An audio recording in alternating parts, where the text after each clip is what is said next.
I sued my HOA and won, posted by Mopanic. There seemed to be a lot of posts about wanting to take legal action against an HOA, but very few actually do it. So I thought I would share my story. This is not legal advice. I've been in my HOA for about 15 mostly drama-free years until a few years ago when the HOA changed management companies. The new one decided that they were going to be more proactive on enforcement of violations. Not that things were going downhill, they were not. Everyone's home has basically doubled in value over the last few years. They are well maintained, nice, newer homes in a desirable area. The new PMC, or property management company, got the board to adopt new rules and regulations and new bylaws. The board has essentially been controlled by one old lady for about 10 years. I'll call her Karen.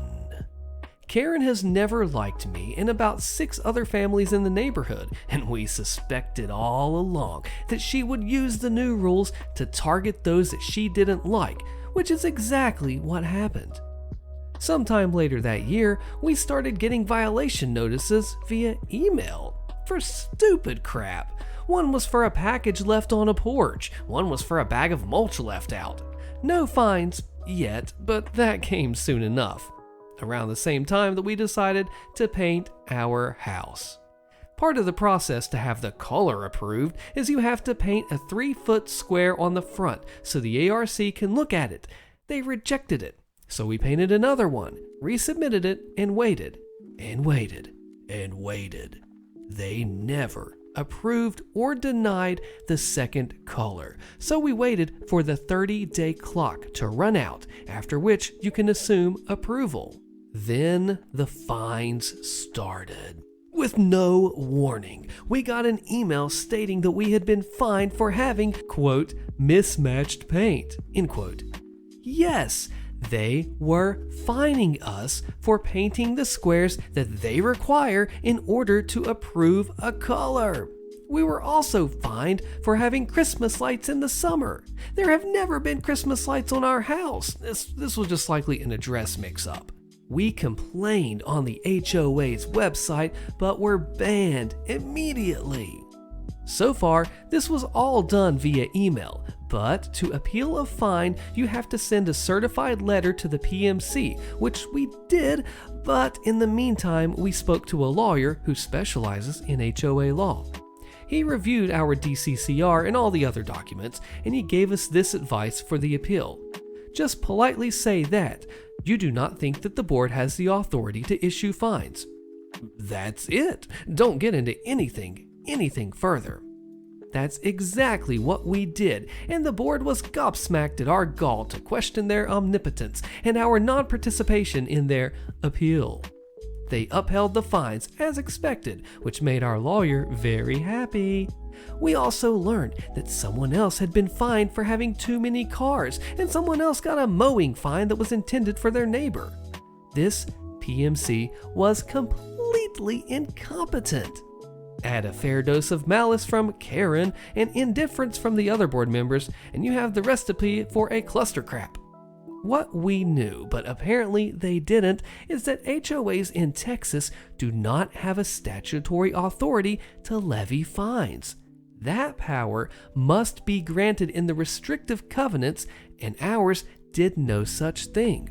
There's also a law, Chapter 209 of the Texas Property Code, which among other things states that before fines can be issued, the HOA must send a certified letter to the owner, giving them an opportunity to cure the violation.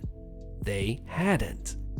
209 also states that all board meetings must be open to all owners, and any meeting where rules, regulations, or bylaws are going to be discussed must be noticed to all homeowners. They didn't do any of that. The HOA was 1. Levying fines with zero authority to do so. 2. Ignoring state law that dictates how HOAs must issue fines if they have the authority.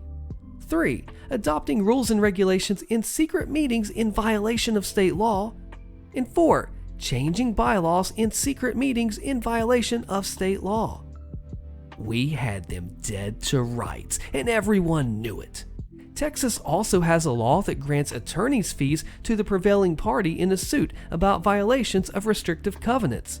This usually benefits the HOA, but it can work both ways. Our fantastic attorney wrote a devastating but absolutely beautiful complaint. I mean, it was pure poetry, and I should have it framed. It was served on the board and PMC.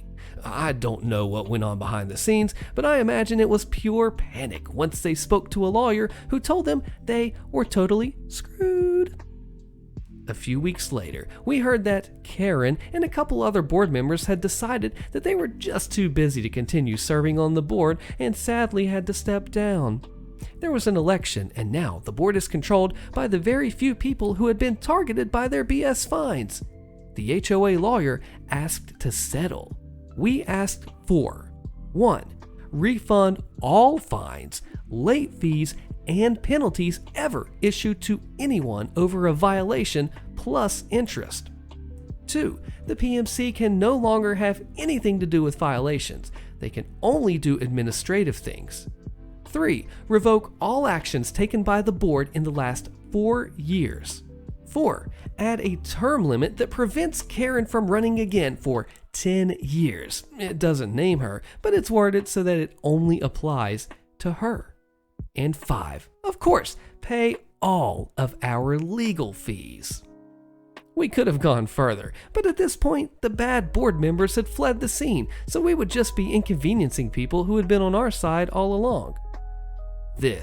This here was an epic smackdown of an HOA Karen who, because no one ever questioned her authority, had gotten way out over her skis, and it felt really good to see her smug butt crash and burn. But a few words of caution are needed. If the HOA had decided to fight, there is a 50-50 chance that we would have lost at the district court level. This is because in Texas, judges are elected and the HOA lobby, CAI, is a huge contributor. Many district court judges will grant summary judgment against any homeowner regardless of the facts. We eventually would have won on appeal, but we had to be prepared to go the distance and pay up to $20,000 or more out of pocket, knowing that eventually we would get it back. And no, HOA lawyers do not work on contingency, and they are expensive as heck. Another word of caution for anyone considering legal action: make sure that you have a lawyer who specializes in HOA law, not real estate law, not your cousin's college roommate who just passed the bar. The deck is stacked against the homeowner, and even with a slam dunk case, it could be ruinously expensive if the HOA decides to go the distance just to screw you over. You are spending your own money to fight. The HOA is also spending your money and that of your neighbors and their insurance company to fight back. A large HOA could spend over $100,000 and make you do the same just to make an example out of you. You need a lawyer who has done exactly this before and knows the HOA law inside and out. At the end of the day, you have to weigh the cost and benefit of a lawsuit just like anything else. In my case, it was worth it because we don't plan to move, and this was the only way guaranteed to stop the BS and get the HOA back on the rails. HOA calling the police on us, posted by Saturn Decay. I have a huge headache because my mom's been upset about this for the past 4 days. It's been really frustrating to be around, but if anybody has any advice for me, I'd be forever grateful. We are in a Florida HOA. So basically, we've been living in this condominium for the past 15 years and have never had any HOA issues up until about a year ago when this young guy got hired by our president to clean up and around the condominium. Just basic labor stuff, like picking up trash and pressure washing roads. He quickly joined the HOA and befriended the president and other members and joined himself, which is where an issue arose. Because a few months later, after the fact, they sent a notice to raise HOA fees and start 2 special assessments going up to about $120 increase from that year alone, which was absolutely astronomical and with almost no precedent for us to pay the special assessments earlier. Adding insult to injury, they began doing contracting projects that to me felt very useless, such as like a $200,000 project of replacing the gates from the windows at the condominium, which have always been slightly decorative. I always felt his membership was at odds with his work because he contracts himself to work on the condominium at this point, and at this point in time has become a realtor and has started using his HOA membership status to ask owners to sell their houses to him. So I, 21, started going to HOA meetings, and I live in a predominantly Latino condominium. The meetings are always held in Spanish, which is fine because I'm from Cuba, so it's not an issue for me. Most of the people that show up, which is about 15 from a condo of 150 plus people, are this friend group of 70-something retirees. That first HOA meeting that I went to went great, and I went house by house in my condo to alert people so that they'd show up for what I believed was an important meeting that was going to affect a lot of people.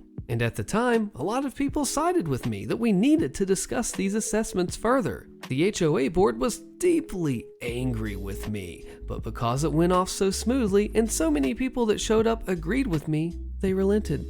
They told us that as long as we agreed to the $20 increase, we could discuss the assessments further. But this discussion never happened, and they approved the assessments alone via a Zoom meeting that most of these older women could not attend because of technological limitations. Furthermore, they did not allow any non-members to speak in the Zoom meeting, so that went. By the second meeting, much less people showed up, and the board was allowed to pass the assessments with no questions asked. I was very frustrated, and at some points, I raised my tones as some of the old ladies who were friends with the HOA board members said some very rude things, like we deserve to have our fees raised as we are bad people. And at one point in English, I said freaking to emphasize something that I said, but a lot of these people, since they don't understand English, understood that I was personally telling them to go freak themselves. I regret letting that get out of hand, but you can imagine how much a $100 increase in unneeded fees hurts. My mother, who was with me at the time, also took it quite personally and insulted some of the few old ladies that were showing up for these meetings. Nothing crazy, just like general old people beef like you're ugly and your hair is fake. I expressly told her not to, but she really does not listen to me ever, so what can I do about that? Anyway, by that meeting, the HOA board and the people who support them expressed open hostility towards us. In time, they would start doing the gates replacement, but the issue with that, so the gates don't fit into the walls without damaging hurricane shutters, so basically anybody that has hurricane shutters basically had them abused to put those gates up. Our hurricane shutters got painted with some rust paints left on the floor, and we had nobody to ask about this. I had been contacting the Management Association for about a week prior to get some answers on what would happen to our hurricane shutters, but no answers. Of course, I never went to ask the HOA board members because they hate us pretty openly. And now, I just want to explain, since this is a close-knit condominium, HOA members have always had an open door policy with HOA members where you could just stop by their houses to ask them about the things happening in the condominium. However, I stopped by the president's house about a month earlier, and she told me she was resigning and, like in a lot of emotion, told me that she was doing it because of my 1. Us constantly questioning her decisions and putting people against her at meetings, 2. My mom bothering her and asking her questions. I went to go tell my mom immediately not to go to this lady's house anymore and not to bother her because she seemed extremely upset. But now that the gates thing happened and we had nobody to ask and our hurricane shutters were getting increasingly damaged, my mom, without my knowledge, stopped by her house to ask about it. She wasn't home and her 17-year-old twin sons were, so my mom told them to contact their mom so she could ask them about the shutters. 2 things proceeded to happen. 1. This lady's ex-husband called my mom and basically told her to stay away, but it ended in a friendly manner, although my mom did cry. 2. This lady then contacted the police on my mom. The police basically just talked to my mom really rudely. Normal police stuff like, don't stop by people's houses, she's not the HOA president anymore, blah blah blah. It was super uncalled for. But then the issue became that the HOA board member, who self-contracts the young guy who came a year ago, the one that was also a realtor, basically tried to turn this about our meetings and coming to the HOA meetings, saying that we were violent and that we need to stop knocking on people's doors. The issue with that is that door knocking was how I got anyone to come out and show up for these HOA meetings. Because if not, it's just them and their supporters. But yeah, he used this to turn it on me complaining about the HOA at all. And now the contractors he hired for the gate works have started cutting up our hurricane shutters to fit in their gates. I went to go take a picture of the contractors cutting up our shutters from far away, and the contractor brought up the police visit and told me that if I continued to photograph his workers, he would call the police on me as well, even though I was doing it from a large distance, so it was obviously not about invading anyone's privacy. My mom is very indignant about all of this. My dad says just to lay low and ignore all this. Is there anything I can do about this? It's been a really rocky week because of it, so any help that I can get on this situation, clarity, or just second opinions would be so extremely helpful. The HOA is pulling some really shady stuff here in documenting potential HOA retaliation by Grumpkin. I'm in Virginia, single family home. I've been in my home about 10 years. Never had an issue with the HOA other than an occasional superficial reminder about the driveway weeds. The details. About 3 months ago, I got a violation for some landscaping stuff that was never an issue in the past, but okay, whatever. They told me to fix A and B within 60 days or they would fine me. I completed it that weekend and assumed that it was over. After 3 weeks, I received a follow-up notice about a fine hearing being scheduled because I didn't fix the violations. I contacted the HOA management company rep via email, telling them that I completed A and B as required. He replied saying that he confirmed it was complete and my violation has been cured and the hearing was canceled. A few days after my canceled hearing date, I received a letter saying that at the hearing, they determined that I didn't fix issues C and D, which weren't on the initial notice, and they were going to move forward with fining me in 30 days unless I completed those tasks as well. I reached back out to the management company, and the rep said that he was sorry, but the board changed their mind about the violation. I was ticked, but I completed the new violations they identified. I completed it just before the quarterly meeting. I haven't attended in years because it always has been a petty gossip fest about neighbors' grass and crap. Anyway, I attended, and the HOA manager was like, "Oh, you're here. Do you want to talk about your violations?" So I went into a little rant about how they moved goalposts, combined new violations with the original ones, weren't being consistent with the 30-day resolution time frame, and, most of all, the fact that they weren't clear in what they wanted done. They responded with silence, and I had a feeling that I just made some enemies.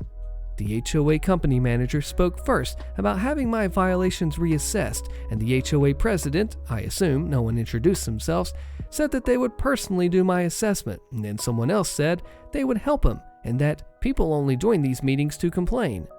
A few days later, I got an email from the HOA manager saying that my violations were cured.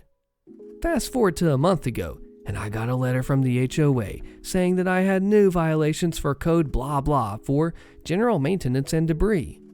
I just can't think of a more generic and vague violation than general maintenance and debris. I was initially ticked off, and I felt that it was retaliation, but I spent a weekend making my place look good. I power washed everything, put down fresh mulch, I removed anything resembling weeds and all that stuff. It's looking good. That was done 2 weeks ago. Well, I got a new letter yesterday about a scheduled fine hearing notice for failure to fix my general maintenance and debris violation. I'm going to attend the hearing this time. What should I do to prepare, and what questions should I ask to help me determine what their actual motivations are? I think I'll just sit there quietly and let them do all the talking this time instead of confronting them. Unfortunately, I feel like they have all the power and authority. Do you agree with this commenter? They say, "I think it's always a good idea not to be confrontational. However, you need to stand up for yourself, being as diplomatic as possible. It might help to prepare a statement in writing." The fact that they're not telling you specifically what the violation is a concern. the violation notice should tell you exactly what's wrong and specifically which restriction it violates. I would point out that you worked hard to comply, but were never informed of exactly what the issues were. I also suggest reading up on the laws in Virginia pertaining to HOAs. One thing I found with a quick Google search is that Virginia is one of the many states where courts view ambiguous covenants in favor of the homeowner. My guess is that your covenants are ambiguous, which is probably why the violation notices are not specific. I wouldn't imply that you're going to sue, but just knowing the law may make them think twice about enforcing unclear restrictions. Yeah, can they do this stuff? Let me know what you think. HOA secrets exposed, tax evasion, fraud, and extortion. How I uncovered it. Find out how by clicking on the video on the screen. You don't want to miss this story, and I will see you there.